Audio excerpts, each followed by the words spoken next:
Kontingen Kota Subulus Salam mengaku sangat puas dengan pelayanan dan fasilitas yang disediakan oleh Panitia Pekan Olahraga Aceh, PORA, ke-14 di Kabupaten Pidi.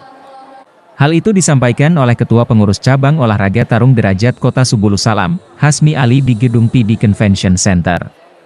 Menurut Hasmi, Kabupaten Pidi selaku tuan rumah PORA ke-14 telah menyambut baik kontingen dari Kota Subulus Salam. Selain pelayanan dan fasilitas yang telah diberikan panitia, kontingen Subulus Salam juga mengaku puas dengan hasil pertandingan cabur tarung derajat. Meski berada di posisi kelima, namun cabur tarung derajat Kota Subulus Salam telah mencapai target meraih 2 medali emas, 3 perak dan 3 perunggu pada event PORA ke-14.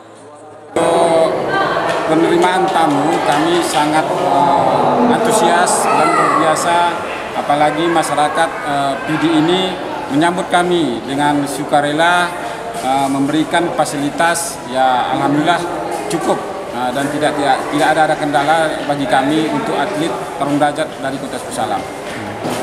Kami melihat perkembangannya cukup pesat, apalagi di sini dipersiapkan untuk arena-arena untuk PON di 2024. Sangat luar biasa pembangunannya.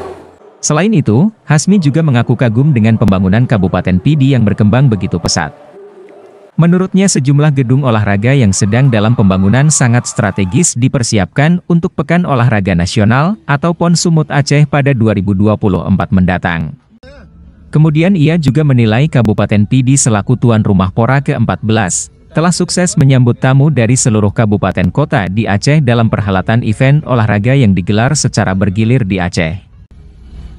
Dari Kabupaten Pidi, Rudi Loka melaporkan. Nanti saya jelaskan pada saat